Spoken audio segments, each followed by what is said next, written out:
നമുക്ക് ഈ പകൽക്കാലത്തെ ചിന്തയ്ക്കായിട്ട് മത്തായിയുടെ സുവിശേഷം, book of Mathew, chapter 3, 1 and 2. മത്തായിയുടെ സുവിശേഷം 3-ാം അധ്യായം 1-2 വാക്യങ്ങൾ വായിക്കാം. ആ കാലത്ത് യോഹന്നാൻ സ്നാപകൻ വന്ന് യഹൂദ്യ മരുഭൂമിയിൽ പ്രസംഗിച്ചു, സ്വർഗരാജ്യം സമീപിച്ചിരിക്കുകയാൽ മാനസാന്തരപ്പെടുവിനെന്ന് പറഞ്ഞു. മതി. ദൈവത്തിന് സ്തോത്രം. സ്വർഗരാജ്യം സമീപിച്ചിരിക്കയാൽ repent, for the kingdom of heaven is at hand. ഇന്ന് കർത്താവിനെ ഏൽപ്പിച്ചിരിക്കുന്ന സന്ദേശം ഹെവൻലി റിപ്പന്റൻസ്, സ്വർഗീയ മാനസാന്തരം. ദൈവത്തിന് സ്തോത്രം. Repent. Why? You are connected with kingdom of God. ഒരുവൻ മാനസാന്തരപ്പെടുമ്പോൾ, ദൈവഹിതപ്രകാരം മാനസാന്തരപ്പെടുമ്പോൾ, he is connected with the kingdom of God. Directly connected. ഇതിൻ്റെ ഇടയ്ക്ക് വേറെ ഒരു സംശയവുമില്ല. അതുകൊണ്ടാണ് ജോൺ വിളിച്ചു പറഞ്ഞു, റിപ്പന്റ്. എന്തുകൊണ്ടാണ് റിപ്പന്റ് ചെയ്യേണ്ടത്? Four the kingdom of God is at hand. നിങ്ങളുടെ കരങ്ങൾ നിങ്ങൾ എടുക്കത്തക്ക നിലയിൽ ദൈവരാജ്യം സമീപിച്ചിരിക്കുന്നത് കൊണ്ട് നിങ്ങൾ മാനസാന്തരപ്പെടണം. സ്തോത്രം. മാനസാന്തരപ്പെടുക, ചേഞ്ച് ഓഫ് മൈൻഡ്. എന്താണ് മാനസാന്തരം? ഒരു ക്ലിയർ ഡെഫിനിഷൻ പറയാമെങ്കിൽ, we are born on the earth. ഈ ഭൂമിയിൽ നമ്മൾ ജനിച്ചിരിക്കുന്നു. ഈ ഭൂമിയിൽ ഞാൻ എനിക്ക് വേണ്ടി, എൻ്റെ കുടുംബത്തിന് വേണ്ടി ജീവിക്കുന്നു. എന്നാൽ ദ റിപ്പന്റൻസ് എന്ന് പറഞ്ഞാൽ, യേശുവിനെ കണ്ടെത്തി കഴിയുമ്പോൾ, when you receive Christ, I change my decision. എന്താണ് ഡിസിഷൻ? ഇനി ജീവിക്കുന്നത് ഞാനല്ല, ക്രിസ്തു അത്രേ. I will live for Christ.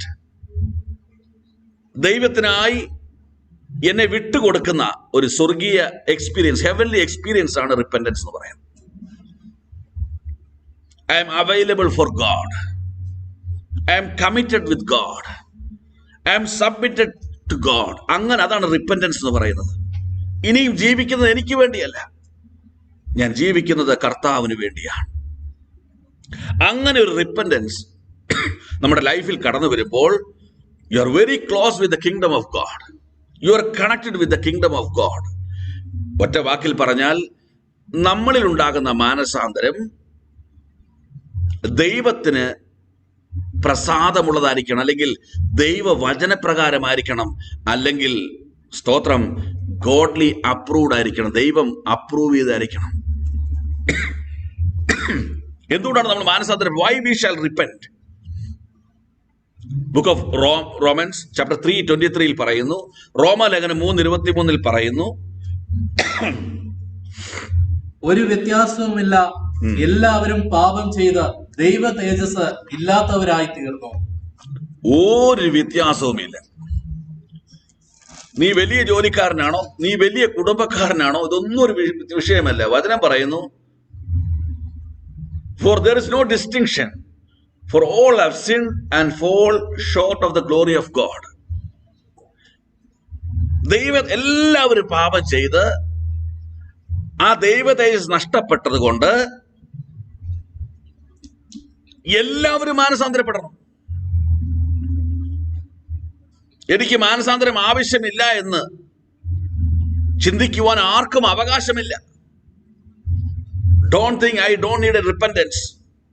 വചനം പറയുന്നു, എല്ലാവരും പാപം ചെയ്ത് they lost the glory of God. അതുകൊണ്ട് റിപ്പന്റൻസ് ആവശ്യമാണ്.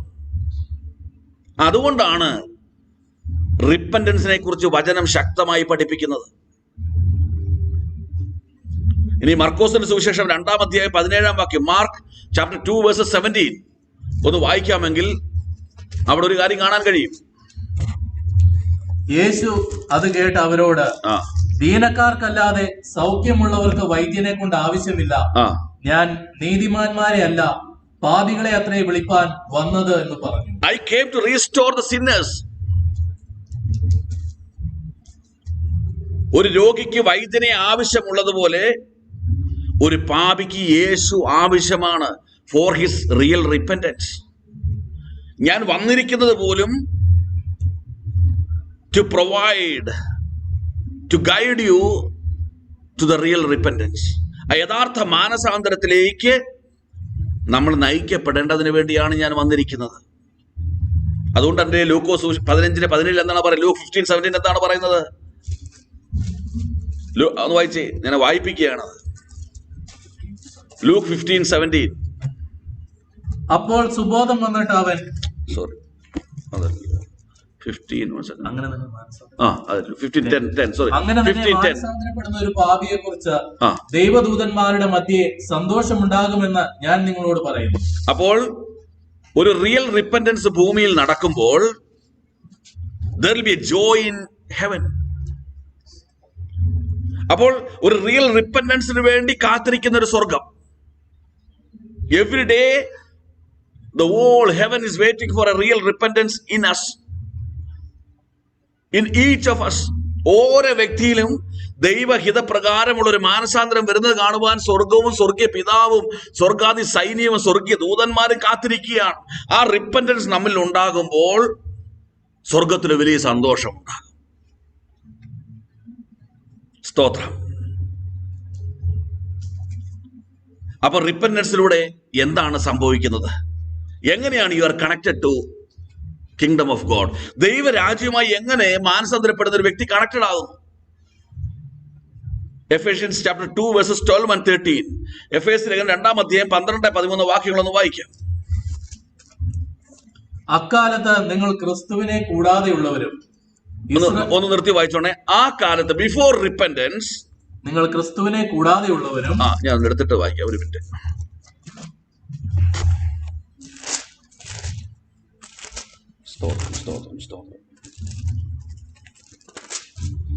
വായിച്ചു. അക്കാലത്ത് നിങ്ങൾ ക്രിസ്തുവിനെ കൂടാതെയുള്ളവരും remember that you were at that time separated from Christ. മാനസാന്തരപ്പെടുന്നതിന് മുമ്പ് you were separated from Christ. Israel പൗരതയോട് സംബന്ധമില്ലാത്തവരും, ദൈവത്തിന്റെ ജനമെന്ന് വിളിക്കുവാൻ കഴിയാത്തവരും, വാഗ്ദത്തത്തിന്റെ നിയമങ്ങൾക്ക് അന്യരും. You are away from the promises. You are away from the laws of God, love of God. പ്രത്യാശയില്ലാത്തവരും ലോകത്തിൽ ദൈവമില്ലാത്തവരുമായിരുന്നു എന്ന്. Without hope and without God. ഇതായിരുന്നു റിപ്പന്റൻസിന് മുമ്പ് ഉണ്ടായിരുന്നൊരു അനുഭവം. എന്നാൽ Jesus came in your life. ഞാൻ പാപികളെ തേടി റിപ്പന്റൻസിന് വേണ്ടി ഭൂമിയിൽ വന്നു എന്ന് പറഞ്ഞപ്പോൾ, when Jesus came in your life, എന്ത് സംഭവിച്ചു? അടുത്ത വാക്യം. മുമ്പേ ദൂരസ്ഥരായിരുന്ന നിങ്ങൾ ഇപ്പോൾ ക്രിസ്തുയേശുവിൽ ക്രിസ്തുവിന്റെ രക്തത്താൽ സമീപസ്ഥരായി. You are long far away from the kingdom of God. പക്ഷേ after repentance, according to the heavenly repentance happen in your life, ദൈവവചനപ്രകാരം സംഭവിച്ച ഒരു മാനസാന്തരം, നിങ്ങൾ ദൂരത്തായിരുന്നു, ഫാർ അവേ ആയിരുന്നു. പക്ഷേ നിങ്ങളെ പിതാവാം ദൈവത്തോട്, സ്വർഗത്തോട്, ആമേൻ, ദൈവീയ അനുഭവത്തോട് അടുത്ത് നിൽക്കുന്നവരാക്കി മാറ്റി. സ്തോത്രം. അപ്പൊ എങ്ങനെയായിരുന്നു? പാപം ചെയ്ത് നഷ്ടപ്പെട്ട് ദൈവതയെ നഷ്ടപ്പെട്ടവരിലെ ആയിരുന്ന അവസ്ഥയിൽ നിന്ന് ദൈവപുത്രൻ ഭൂമിയിലേക്ക് ഇറങ്ങി വന്ന് മനുഷ്യപുത്രനെ പോലെ ജീവിച്ച് പാപികളുടെ മാനസാന്തരത്തിലുള്ള യാഗം തീർത്ത്, ആമേൻ, ക്രൂശിലെ രക്തത്താൽ, ക്രൂശിലെ യാഗത്താൽ വീണ്ടും ദൈവരാജ്യത്തോട് നമ്മെ കണക്ട് ചെയ്തു. സ്തോത്രം. ദൈവവചനപ്രകാരമുള്ള മാനസാന്തരം നിന്നിൽ വന്നിട്ടുണ്ടെങ്കിൽ U are connected with the kingdom of God. നീ ദൈവരാജ്യവുമായി അടുത്ത് ബന്ധമുള്ളവനാണ്. സ്തോത്രം. Praise God. നമ്മുടെ പഴയകാല മാനസാന്തരം എന്ന് പറഞ്ഞാൽ പോട്ടയിൽ പോയി മദ്യപാനം നിർത്തി, പുകവലി നിർത്തി. മൂത്ത മാനസാന്തരം 3 മാസം എന്ന് പറയുന്നത് പോലെ, സ്തോത്രം, ഒരു ടെമ്പററി റിപ്പന്റൻസ്. ഇതാണ് നമ്മളിൽ സംഭവിക്കുന്നത്. അല്ലെങ്കിൽ മൈ ഓൺ റിപ്പന്റൻസ്, എനിക്കിഷ്ടമുള്ള ഒരു മാനസാന്തരം. ഇതൊന്നും ഹെവൻലി റിപ്പന്റൻസുമായിട്ട് അക്സെപ്റ്റബിൾ അല്ല. Heavenly repentance is based on the word of God. വചനപ്രകാരമാണ് യഥാർത്ഥ മാനസാന്തരം നമ്മൾ നടക്കേണ്ടത്. എങ്ങനെ ഒരുവൻ മാനസാന്തരപ്പെടണമെന്ന് വചനം നമ്മെ കൃത്യമായി പഠിപ്പിക്കുന്നു. അതിലേക്ക് ഇന്ന് പകൽക്കാലം പോകുവാൻ ആഗ്രഹിക്കുന്നില്ല. സ്തോത്രം. ഒന്ന് നിങ്ങൾ മനസ്സിലാക്കുക, പാപിയായ നീ, ദൈവ തേജസ് നഷ്ടപ്പെട്ട നീ, നിന്നെ തേടി ഒരു ദൈവം മനുഷ്യപുത്രനായി ഭൂമിയിൽ വന്നു. നിനക്ക് മാനസാന്തരം തരുവാൻ അവൻ യാഗമായി തീർന്നു. ആമേൻ. അതേ യാഗത്താൽ, ക്രിസ്തുവേശുവിന് നിയമരക്തത്താൽ നഷ്ടപ്പെട്ടു പോയ, ദൂരത്ത് പോയ നിന്നെ ദൈവരാജ്യത്തോട് അടുപ്പിച്ചു നിർത്തിയ ഒരു സ്വർഗീയ അനുഭവത്തിന് നടുവിലാണ് ഇന്ന് പകൽക്കാലം നമ്മൾ ആയിരിക്കുന്നതെന്ന് മറന്നു പോകരുത്. സ്തോത്രം. ഒരു കാര്യം ഓർക്കണം, പാപം ചെയ്ത് ദൂരത്ത് പോയപ്പോൾ പിന്നെ നീ അടുത്ത് വരുവാൻ വേണ്ടി നീ ഒന്നും ചെയ്തിട്ടില്ല. സ്തോത്രം. Everything has done by father and son through the spirit. നിന്നെ നാശകരമായ കുഴിയിൽ നിന്നും കുഴഞ്ഞ ചേറ്റിൽ നിന്നും വിടുവിച്ചത് ദൈവമാ. നീ ഒന്നും ചെയ്തിട്ടില്ല. ഉറപ്പുള്ള പാറമേൽ നിർത്തിയത് ദൈവമാ. സ്തോത്രം. ഒരു കാര്യം ഓർത്തുകൊള്ളുക, വൻ കാര്യങ്ങളാണ് ദൈവം നമുക്ക് വേണ്ടി ചെയ്തിരിക്കുന്നത്. That is the greatest thing God has done in our life. Car വാങ്ങുന്നതും വീട് വെക്കുന്നതും കോടികൾ സമ്പാദിക്കുന്നതും പണക്കാരനാകുന്നതുമല്ല ദ ഗ്രേറ്റസ്റ്റ് തിങ്. കുഴഞ്ഞ ചേറ്റിൽ നിന്ന്, നാശകരമായ കുഴിയിൽ നിന്ന് ഉറപ്പുള്ള പാറമേൽ നിർത്തുവാൻ തോന്നിയ സ്വർഗീയ സ്നേഹമുണ്ടല്ലോ. സ്തോത്രം. ആ ഉറപ്പുള്ള പാറമേൽ നിൽക്കുമ്പോൾ നിന്റെ ഉള്ളിൽ വ്യാപരിക്കേണ്ടത് റിയൽ റിപ്പന്റൻസ് ആണ്. അതുകൊണ്ട് സങ്കീർത്തനക്കാരൻ പറയുന്നു, അവൻ എനിക്കൊരു പുതിയ പാട്ട് നൽകി. അല്ലേ? 40-ാമ സങ്കീർത്തനം ഒന്ന് വായിച്ചേ. പരിശുദ്ധാത്മാ പറയുന്നു. സ്തോത്രം. സാംസ് 40 എന്നെ വായിച്ചു. ഒന്നും വായിച്ചു.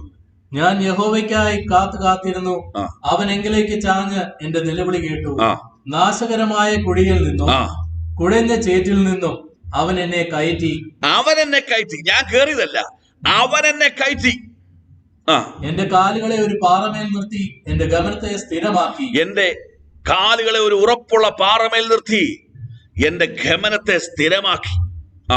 അവൻ എന്റെ വായിൽ പുതിയൊരു പാട്ട് തന്നു. എന്റെ ലൈഫിൽ പിന്നെ സംഭവിച്ചതെല്ലാം പുതിയതാ. കാരണം ഒരുവൻ ക്രിസ്തുവിലായാൽ അവൻ പുതിയ സൃഷ്ടിയത്രേ. അവൻ യഥാർത്ഥ മാനസാന്തരം വന്നതുകൊണ്ട് എന്റെ നാവിൽ ഒരു പുതിയ ഗാനം, എന്റെ ജീവിതത്തിൽ പുതിയ അനുഭവം. അതാണ് റിയൽ റിപ്പന്റൻസ്. ഹല്ലേലൂയ. ഇന്ന് പകൽക്കാലം ജസ്റ്റ് എക്സാമിൻ യുവർ സെൽഫ്. പെന്തിക്കോസുകാരനായ ഒരു കാര്യവുമില്ല. നീ യഥാർത്ഥത്തിൽ മാനസാന്തരപ്പെട്ടിട്ടുണ്ടോ? Do have a real repentance? ഒരിക്കൽ പരിശുദ്ധാത്മാവിനോട് പറഞ്ഞു, എന്താണ് നിന്റെ സാക്ഷ്യം എന്ന് ചോദിച്ചാൽ പലരും സഭയിൽ സാക്ഷ്യം പറയും. ഞാൻ കത്തോലിക്കനായിരുന്നു, ഞാൻ മർത്തോമക്കാരനായിരുന്നു, ഞാൻ ഹിന്ദു ആയിരുന്നു, ഞാൻ മുസ്ലിം ആയിരുന്നു, ഞാൻ മറ്റേതായിരുന്നു. എന്നെ കർത്താവ് ക്രിസ്ത്യാനിയാക്കി. എന്നോട് പരിശുദ്ധാത്മാവ് പറഞ്ഞു, നിന്നെ ക്രിസ്തുവിൻ്റെതാക്കിയത് പിതാവാം ദൈവമാം. നീ ഒന്നും ചെയ്തിട്ടില്ല. നാശകരമായ കുഴിയിൽ കിടന്ന, കുഴഞ്ഞ ചേറ്റിൽ കിടന്ന നിന്നെ ഉറപ്പുള്ള പാറമേൽ നിർത്തിയ പ്രവൃത്തി ചെയ്തത് ദൈവമാണ്. ആ സാക്ഷ്യം നിന്റെ സാക്ഷ്യമല്ല, അത് ദൈവത്തിന്റെ സാക്ഷ്യമാണ്. സ്തോത്രം. ഉറപ്പുള്ള പാറമേൽ നിന്ന് എന്റെ ജീവിതത്തിൽ പിന്നീട് സംഭവിച്ചത് എന്തെന്ന് പറയുന്നതാണ് നിന്റെ സാക്ഷ്യം. വിശ്വാസത്തിൽ വന്നു എന്ന് പറയുവാനല്ലാതെ, വിശ്വാസത്തിൽ വന്ന ശേഷം നിനക്ക് തുറന്നു പറയുവാൻ എത്ര സാക്ഷ്യങ്ങളുണ്ട് പറ. ദൈവത്തിന് പ്രസാദമുള്ള എത്ര സാക്ഷികളുണ്ട് പറ. സ്തോത്രം. നീ യഥാർത്ഥമായി മാനസാന്തരപ്പെട്ടിട്ടുണ്ടോ? Do you have a real repentance in your life? സ്തോത്രം. ഇന്ന് പകൽ നമ്മൾ പഠിക്കുവാൻ പോകുന്നത് റിയൽ റിപ്പന്റൻസ് നിന്റെ ലൈഫിൽ വരാതെ പൊരുതുന്ന ചില ശക്തികളെ കുറിച്ചാണ്. നിന്നെ റിയൽ റിപ്പന്റൻസിൽ നിന്ന് തടസ്സപ്പെടുത്തുന്ന ചില ശക്തികളെ കുറിച്ചാണ്. ദൈവത്തിന് സ്തോത്രം. ഇന്ന് പകൽ നമ്മളത് പഠിക്കുവാൻ പോവുകയാണ്. The power, the demonic power which is an obstacle for your real repentance. തടസ്സമായി നിൽക്കുന്ന ആ പൈശാചിക ശക്തികൾ. വായിക്കാം, മത്തായിയുടെ സുവിശേഷത്തിലേക്ക് മടങ്ങി വരാം. 3-ാം അധ്യായം, മാത്യു ചാപ്റ്റർ 3:5-7 എന്ന് വായിച്ചേ. അന്ന് യെരുശലേമ്യരും യഹൂദ്യ ദേശക്കാരൊക്കെയും യോർദാൻ ഇരുകരയുമുള്ള എല്ലാ നാട്ടുകാരും പുറപ്പെട്ട് യേശുവിന്റെ അടുക്കൽ ചെന്നു, യോഹന്നാന്റെ അടുക്കൽ ചെന്നു. തങ്ങളുടെ പാപങ്ങളെ ഏറ്റു പറഞ്ഞുകൊണ്ട് യോർദാൻ നദിയിൽ യോഹന്നാനാൽ സ്നാനമേറ്റു. തന്റെ സ്നാനത്തിനായി പരീശരിലും സദൂക്യരിലും പലർ വരുന്നത് കണ്ടാറെ യോഹന്നാൻ അവരോട് പറഞ്ഞത്, സർപ്പസന്തതികളെ, വരുവാനുള്ള കോപത്തെ ഒഴിഞ്ഞ് ഓടിപ്പോകുവാൻ നിങ്ങൾക്ക് ഉപദേശിച്ചു തന്നതാ. Praise the Lord. ന്യായവിധി ഭയപ്പെട്ടിട്ട്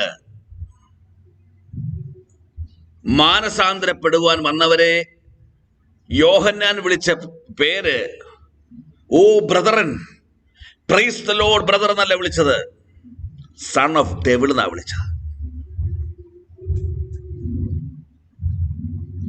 ദൈവജനം പലരും അനുസരിക്കുന്നത്, അയ്യോ സ്നാനപ്പെട്ടിട്ട് സ്വർഗത്തിൽ പോത്തില്ലേ, എന്നാൽ സ്നാനപ്പെട്ട് കളയാം. അയ്യോ ഇതനുസരിച്ചില്ലെങ്കിൽ ഒരുപക്ഷെ എന്റെ ജീവിതത്തിൽ രോഗങ്ങൾ വന്നാലോ, ഒരുപക്ഷെ എന്റെ ജോലി നഷ്ടപ്പെട്ടാലോ, അയ്യോ ഇത് ഞാൻ ചെയ്തില്ലെങ്കിൽ എനിക്ക് അത് സംഭവിച്ചാലോ എന്നോർത്ത് ഭയപ്പെട്ട്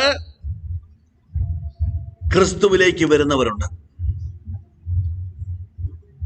അവരെ സ്വർഗീയ പിതാവ് ഇന്ന് പകൽ വിളിക്കുന്നു സർപ്പസന്തതികൾ.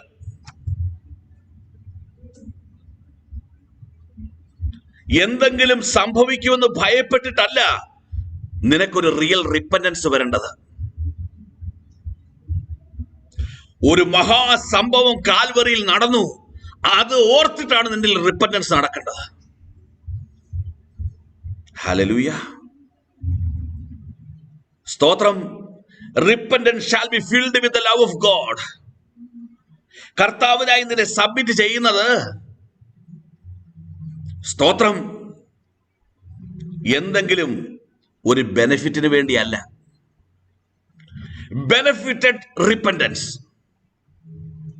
ഞാൻ കർത്താവിന് വേണ്ടി കൊടുത്താൽ, ഞാൻ ആരാധനയ്ക്ക് വന്നാൽ, ഞാൻ പ്രാർത്ഥിച്ചാൽ എനിക്ക് ചിലത് ലഭിക്കുമെന്നുള്ള ചിന്തയോടുകൂടിയുള്ള മാനസാന്തരം. ചില കുടുംബങ്ങളിൽ രോഗങ്ങൾ കടന്നു വരുമ്പോൾ, ജോലി നഷ്ടപ്പെടുമ്പോൾ, പല വിഷയങ്ങൾ കടന്നു വരുമ്പോൾ പലരും ദൈവദാസന്മാർ പറയും, നിങ്ങൾ കർത്താവിനെ രക്ഷകരമായി സ്വീകരിക്കുക, നിങ്ങൾ വിശ്വാസത്തിലേക്ക് വരുമ്പോൾ ഇതെല്ലാം മാറും. സത്യമാ. പക്ഷേ നിങ്ങൾ വിശ്വാസത്തിലേക്ക് ദൈവം കൊണ്ടുവന്നത്, ഈ പ്രശ്നം ഇട്ടു തരുന്നത്, ആമേൻ, നിങ്ങൾക്ക്, ആമേൻ സ്തോത്രം, നിങ്ങളെ കർത്താവിനാക്കി മാറ്റുവാനോ ആണെന്ന് അവർ പറഞ്ഞു കൊടുക്കുന്നില്ല. അതുകൊണ്ട് എന്ത് സംഭവിക്കുന്നു? Those who are really coming through the problems of life, അവരുടെ പ്രോബ്ലം തീരുമ്പോൾ പിന്നെ അവരെ കാണുവാനില്ല. പ്രശ്നങ്ങൾ അവസാനിച്ചു കഴിയുമ്പോൾ അവരുടെ മാനസാന്തരവും അവസാനിക്കും. സ്തോത്രം. യോഹന്നാൻ ഇത് കേട്ട ദൈവവചനം കേട്ടപ്പോൾ, ഇതൂടെ ചെയ്തില്ല എങ്കിൽ ഞങ്ങൾ സ്വർഗത്തിൽ പോകത്തില്ല, അത് ഭയപ്പെട്ടുകൊണ്ട് ചെയ്തപ്പോൾ അവരെ വിളിച്ച പേരാണ് സൺ ഓഫ് ഡെവിൾ, സർപ്പത്തിന്റെ സന്തതികളെ. സ്തോത്രം. നമ്മൾ ഇവരുടെ റിപ്പന്റൻസ്, ഈ വചനം, ഈ സത്യം ഞാൻ അനുസരിച്ചില്ലെങ്കിൽ പിന്നെ ആരനുസരിക്കുമെന്നുള്ള മനോഭാവമാണ് റിയൽ റിപ്പന്റൻസ്. അയ്യോ എനിക്ക് ഈ കാര്യങ്ങൾ അറിയില്ലായിരുന്നു, ഇപ്പോൾ ഈ സത്യം ബോധ്യമായി, കർത്താവേ ഇതെന്റെ ജീവിതത്തിൽ ആവശ്യമാണ് എന്ന് ഞാൻ അറിയുന്നു. അതുകൊണ്ട് ഞാൻ ഈ വചനം അനുസരിക്കുവാൻ തീരുമാനമെടുക്കുന്നു. കാരണം എനിക്ക് നിന്റെ കൂടെ കഴിയണം, നിന്റെ കൂടെ എനിക്ക് വാസം ചെയ്യണം. ഇഹലോകവാസമല്ല, എനിക്ക് എൻ്റെ പിതാവിനോട് ചേർന്ന് വരണമെന്ന് ചിന്തിച്ചുകൊണ്ട് ദൈവത്തെങ്കിലേക്ക് അടുത്തു വരുന്നതാണ് റിയൽ റിപ്പന്റൻസ് പറയുന്നത്. സ്തോത്രം. ചിലക്കൊരു പ്രശ്നം വരുമ്പോഴത്തേക്കും, കർത്താവേ ഞാൻ അത് ചെയ്യാത്തതുകൊണ്ടാണോ എനിക്ക് ഈ പ്രശ്നം വന്നത്? അയ്യോ ഞാൻ അങ്ങനെ ചെയ്യാത്തതുകൊണ്ടാണോ എനിക്ക് ഈ പ്രോബ്ലം പിന്നെയും വന്നുകൊണ്ടിരിക്കുന്നത്? ചിലക്ക് പ്രശ്നം വരുമ്പം ഞാൻ എന്ത് ചെയ്യാഞ്ഞിട്ടാണ് കർത്താവ് എനിക്ക് പ്രശ്നം വരുന്നത് ചിന്തിക്കുക ദൈവസന്നിധിയിൽ.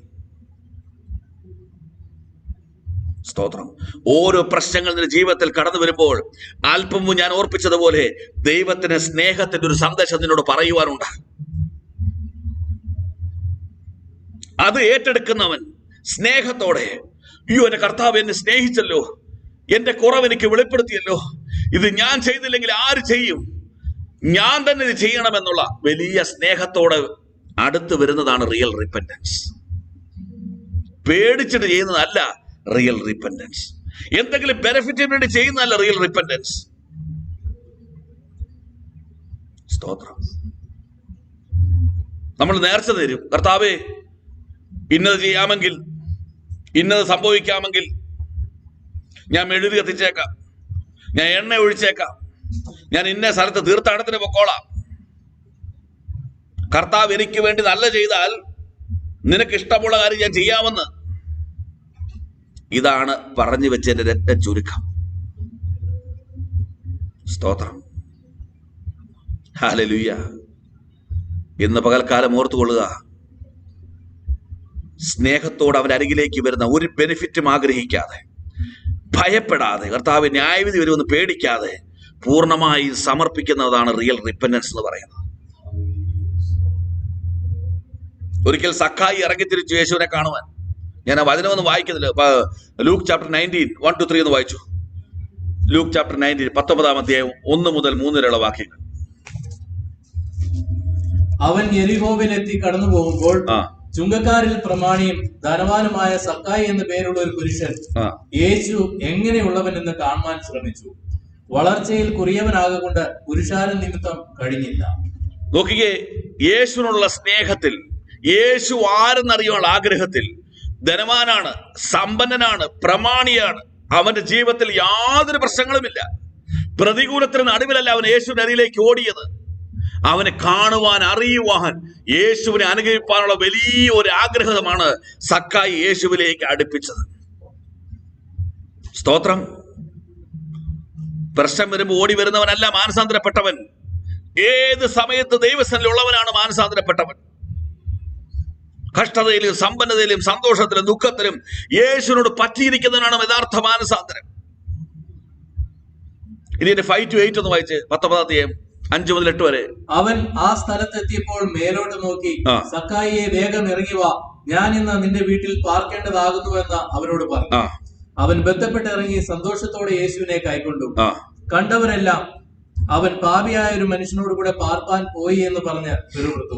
സക്കായിയോ നിന്ന് കർത്താവിനോട്, കർത്താവേ, എന്റെ വസ്തുവകയിൽ പാതി ഞാൻ ദരിദ്രർക്ക് കൊടുക്കുന്നുണ്ട്, വല്ലതും ചതിവായി വാങ്ങിയിട്ടുണ്ടെങ്കിൽ 4 മടങ്ങ് മടക്കി കൊടുക്കുന്നു എന്ന് പറഞ്ഞു. സക്കായി പാപം മാറുവാനല്ല യേശുവിൽ വന്നത്, പ്രശ്നം മാറുവാനല്ല യേശുവിൽ വന്നത്. യേശു ആരെന്നറിയുവാൻ, യേശുവിനെ സ്നേഹത്തോടുകൂടെ അനുഗ്രഹിപ്പാൻ ആഗ്രഹത്തോടെ സക്കായി ഫോളോ ചെയ്തു. എന്നാൽ സക്കായിൽ പാപമുണ്ടായിരുന്നു. യേശു സക്കായുടെ ജീവിതത്തിൽ വന്നപ്പോൾ പാപം മാറിപ്പോയി ഓട്ടോമാറ്റിക്കലി, പരാജയം മാറിപ്പോയി ഓട്ടോമാറ്റിക്കലി. സ്തോത്രം. ഈ രഹസ്യം ഇന്ന് പകൽക്കാലം തിരിച്ചറിയേ. പരാജയം മാറുവാനും, ന്യായവിധി മാറുവാനും, ഭയം മാറുവാനും അല്ല യേശുവിൽ വരേണ്ടത്. എനിക്ക് യേശു ആരെന്നറിയണം. I want to taste him. I want to experience him. I want to love him. And I want to follow him എന്നുള്ള വലിയ ആഗ്രഹത്തോടുകൂടെ യേശുവിൽ വരാമെങ്കിൽ നിന്റെ ജീവിതത്തിൽ വരേണ്ടതായ എല്ലാ വിടുതലുകളും നിന്റെ ജീവിതത്തിൽ സംഭവിച്ചിരിക്കും.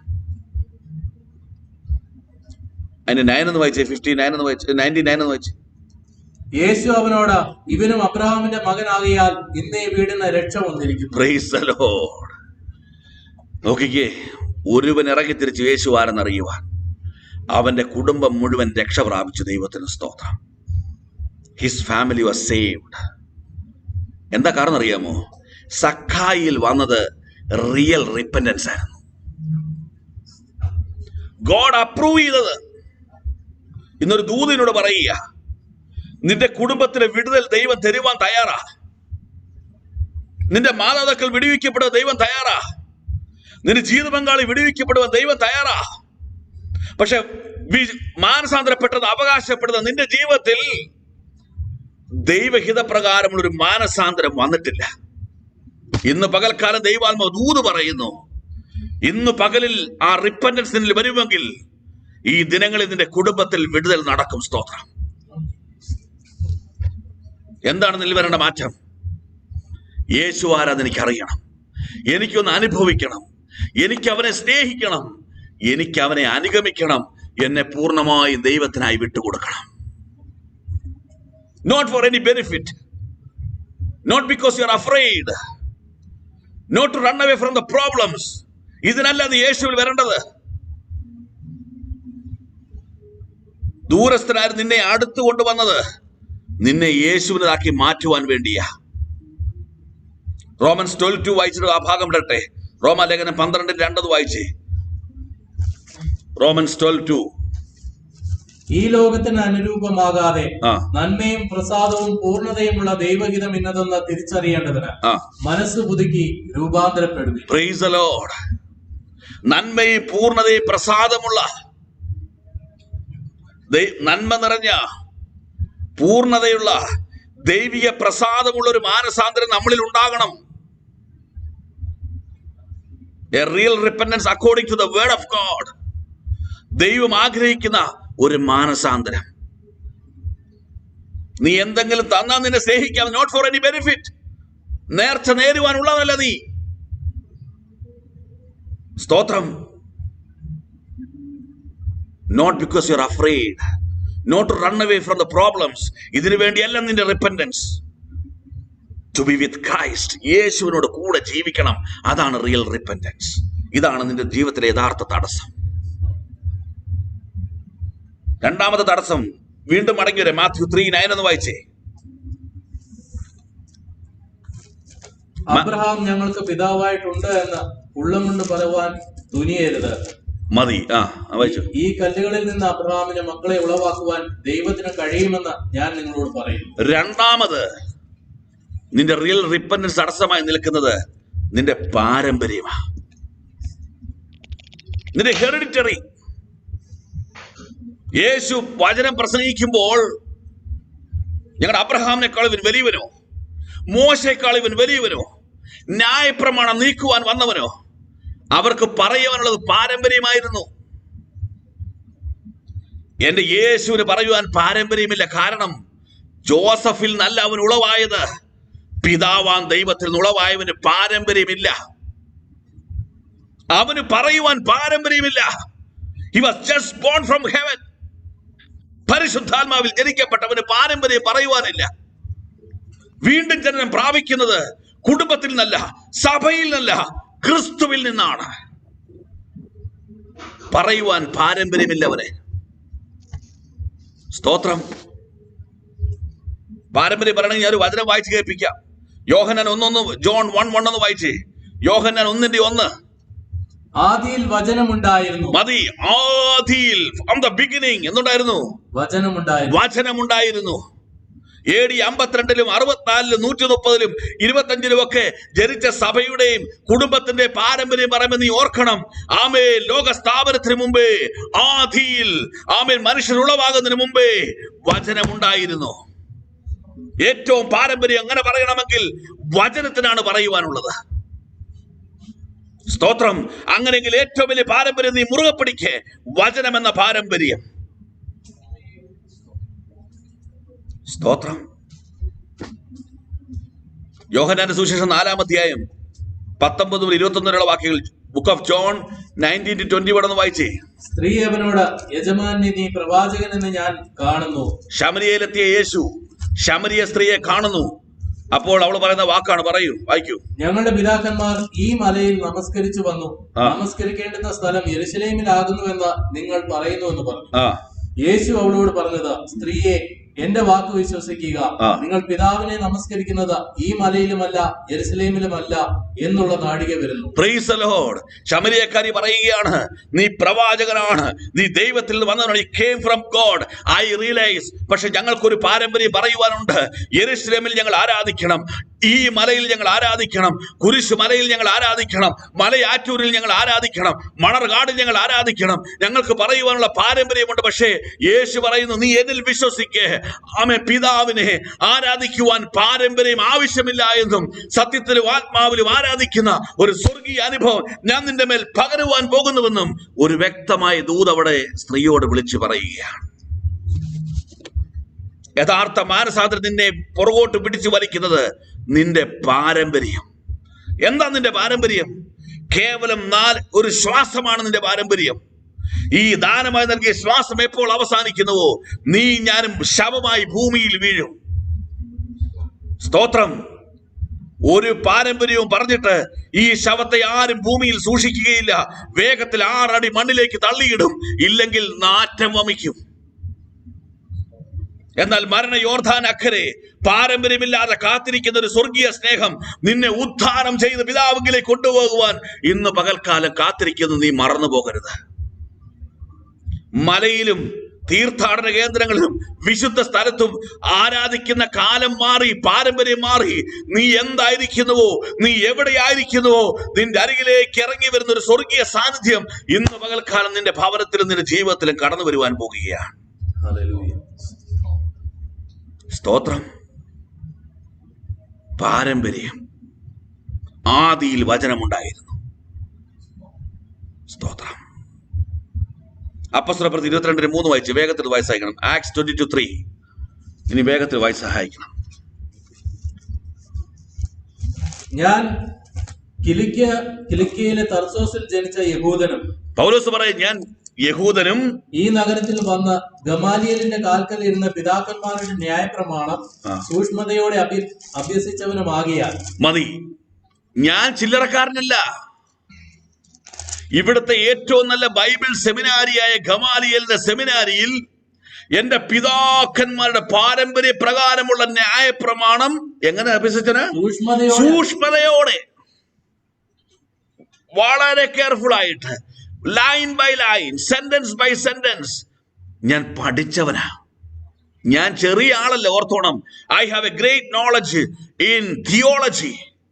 I studied theology. എന്റെ പിതാക്കന്മാർ പാരമ്പര്യമുള്ളവരാ. ഫിലിപ്പിയർ ചാപ്റ്റർ 3, 4-6. ഫിലിപ്പ് ലേഖനം 3-ാം അധ്യായം 4 മുതൽ 6 വരെയുള്ള വാക്യങ്ങൾ.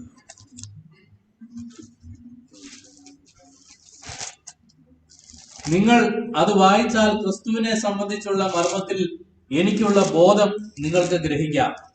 ആ മർമ്മം ഇപ്പോൾ അവന്റെ വിശുദ്ധ അപ്പസ്തോലന്മാർക്കും പ്രവാചകന്മാർക്കും ആത്മാവിനാൽ വെളിപ്പെട്ടതുപോലെ പൂർവ്വകാലങ്ങളിൽ മനുഷ്യർക്ക് അറിവായി വന്നിരുന്നില്ല. ഫിലിപ്പ് ലേഖനം 3-ാം അധ്യായം 4-6.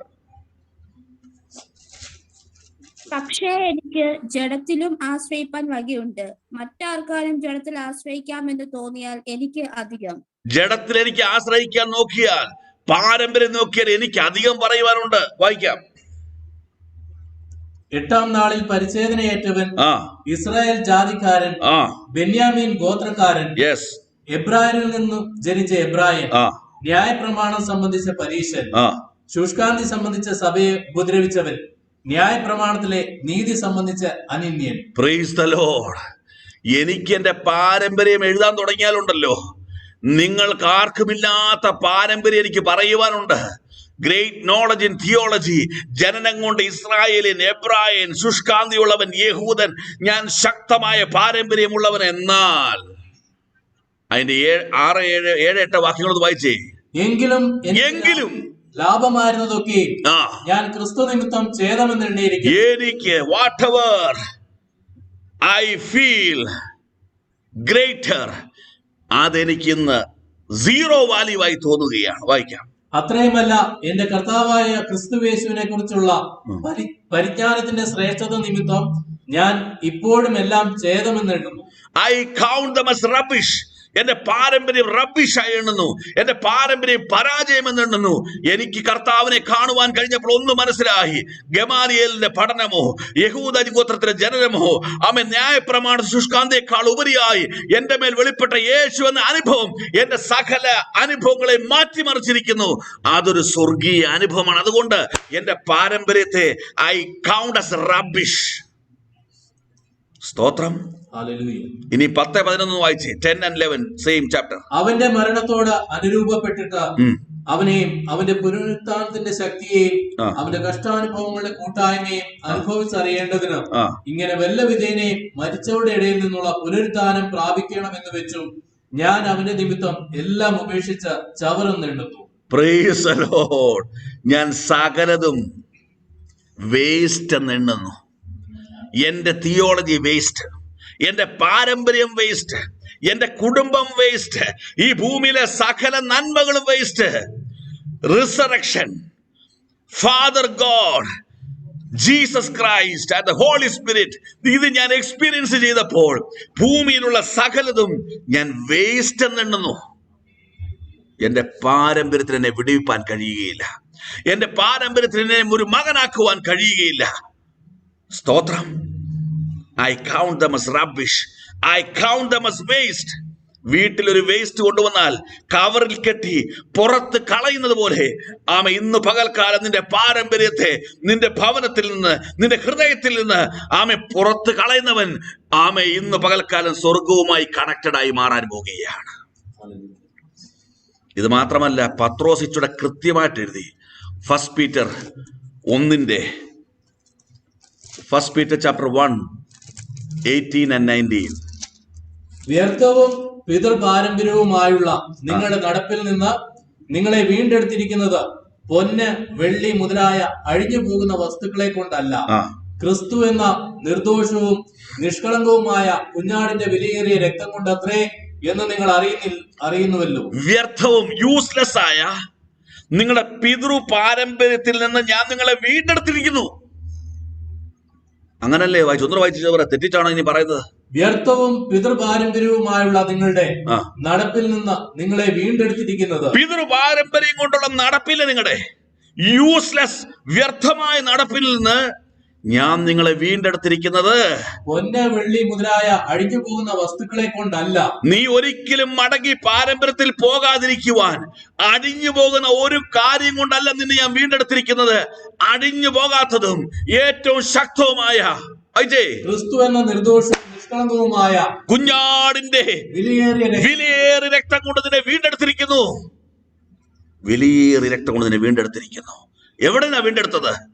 വ്യർത്ഥവും യൂസ്ലെസ് ആയ പിതൃ പാരമ്പര്യത്തിൽ നിന്ന്. ഞങ്ങൾക്ക് അബ്രഹാമും മോശയും പിതാക്കന്മാരും ആർച്ച് ബിഷപ്പും മെത്രാനും കൗൺസിലറും ഓവർസിയറും ഉണ്ടെന്ന് പറയാൻ നീ തുനിയരുത്. You need every day heavenly experience, new experience. അതാണ് ഒരു മകൻ എന്ന് പറയുന്നത്. സ്തോത്രം. മൂന്നാമത് മാത്യു 3:10. വാ, തിരിച്ചു വാ. എന്തുകൊണ്ട് റിയൽ റിപ്പന്റൻസ് നടക്കുന്നില്ല? മത്തായി 3:10. ഇപ്പോൾ തന്നെ വൃക്ഷങ്ങളുടെ ചുവടിന് കോടാലി വെച്ചിരിക്കുന്നു, നല്ല ഫലം കായ്ക്കാത്ത വൃക്ഷമെല്ലാം വെട്ടി തീയിലിട്ട് കളയുന്നു. Praise the Lord. മൂന്നാമത് നിന്നിലൊരു റിയൽ റിപ്പന്റൻസ് വരാത്തതിന്റെ കാരണം you are not fruitful for God. ഞാൻ പെന്തക്കോസ്തുകാരനായി, ഞാൻ രക്ഷയേറ്റവർ സ്നാനപ്പെട്ടു, ഇനി സ്വർഗത്തിൽ പോകാനിരിക്കുക. പോകത്തില്ല. നീ ക്രിസ്തുവിനായി ഫലം കായ്ക്കണം. നാളെ കോടാലി വെക്കുന്നതാണ് എഴുതിയിരിക്കുന്നത്. വായിച്ചൊന്നു വായിച്ചേ. ഇപ്പോൾ തന്നെ റിയൽ റിപ്പന്റൻസ് ഇല്ലാത്ത ദൈവത്തിലെ, ദൈവത്തിന് വേണ്ടി ഫലം കായ്ക്കാൻ വിട്ടുകൊടുക്കാത്ത ദൈവത്തിലെ, നാളെയല്ല ഇപ്പോൾ തന്നെ എന്ത് വെച്ചിരിക്കുന്നു? കോടാലി വെച്ചിരിക്കുക. പക്ഷെ ഒരു ഭാഗത്ത് വചനം പറയുന്നു, ഒരു വർഷം കൂടെ നിൽക്കട്ടെ, ഒന്നുകൂടെ നിൽക്കട്ടെ, മേ ബി നെക്സ്റ്റ് ഇയർ ഇവൻ ഫ്രൂട്ട്ഫുൾ ആയെങ്കിലോ. ആരുടെയൊക്കെ പ്രാർത്ഥന കൊണ്ടും ദൈവത്തിന്റെ കരുണ കൊണ്ടും നിൽക്കുന്നത് കൊണ്ട് നീ ചിന്തിക്കരുത് നീ ഫ്രൂട്ട്ഫുൾ ആണെന്ന്. അതിന്റെ 8-ാം വാക്യം വായിച്ച് 3:8. മാനസാന്തരത്തിന് യോഗ്യമായ ഫലം കായ്പിൻ. എഴുതി വെക്കണം നിന്റെ വീട്ടിൽ. റിപ്പന്റൻസ്, ഫലം കായ്ക്കുക. Be fruitful for God. മാനസാന്തരം എന്ന് പറഞ്ഞാൽ യോഗ്യമായ ഫലം കായ്ക്കുക. You are not useful for God. സ്തോത്രം. ചർച്ചിൽ പോവുക, വീട്ടിൽ വരിക, ചർച്ചിൽ പോവുക, വീട്ടിൽ വരിക, ജോലിക്ക് പോകുക, ഷോപ്പിംഗ് മാളിൽ പോവുക, ഹോട്ടലിൽ പോവുക, കഴിക്കുക, വീട്ടിൽ വരിക. ഞാൻ ഭയങ്കര വിശ്വാസി, ഭയങ്കര വിശുദ്ധൻ, ഞാൻ സ്വർഗത്തിൽ പോകും. സ്തോത്രം. ഭൗതിക കാര്യങ്ങളിൽ ഇൻട്രസ്റ്റിൽ കൂടുതൽ പോവുക. ദൈവത്തിന് വേണ്ടി ഒരു മനുഷ്യനോട് സുവിശേഷം പറയുവാൻ താല്പര്യമില്ല. ദൈവരാജ്യത്തിന് കൊടുക്കുവാൻ മനസ്സില്ല. സ്തോത്രം. ഹല്ലേലൂയ. ഫലം കായ്ക്കുന്നില്ല, ഫ്രൂട്ട്ഫുൾ ആയി മാറുന്നില്ല, യൂസ്ഫുൾ ആയി മാറുന്നില്ല ദൈവത്തിന്. അതിനായി നീ വിട്ടുകൊടുക്കുന്നില്ല. അതുകൊണ്ട് നിന്നിൽ റിയൽ റിപ്പന്റൻസ് വന്നിട്ടില്ലെന്നായി പറയുന്ന വചനം. ഒരു ഐഡിയൽ ഡെഡ് ബിലീവറിന് ദൈവത്തിന് ആവശ്യമില്ല. Heaven is not accepting an ideal dead believer. സ്തോത്രം. Examine today morning yourself. നീ യൂസ്ഫുൾ ആണോ, ഫ്രൂട്ട്ഫുൾ ആണോ? Book of Job chapter 22, 2 and 3 എന്ന് വായിച്ചേ. ചെല്ല് പറയും, ഞാൻ ആർക്കും ഒരു ദ്രോഹവും ചെയ്യുന്നില്ല, ഞാൻ എല്ലാം ഇതാണ്, ഞാൻ പാപമൊന്നും ചെയ്യുന്നില്ല, ഞാൻ വളരെ നല്ലവനാണ് എന്നൊക്കെ പറഞ്ഞ് ഭയങ്കര എന്താണ് ജസ്റ്റിഫിക്കേഷൻസ് ആണ് അവിടെ എഴുതിയ. Job 22, 2 and 3. Book of job 22-ാം അധ്യായം 2-3 വാക്യങ്ങൾ. മനുഷ്യൻ ദൈവത്തിന് ഉപകാരമായി വരുമോ? മനുഷ്യൻ ദൈവത്തിന് ഉപകാരമായി വരുമോ? ജ്ഞാനിയായവൻ തനിക്ക് തന്നെ ഉപകരിക്കുകയുള്ളൂ. നീ നീതിമാനായാൽ സർവശക്തന് പ്രയോജനമുണ്ടോ?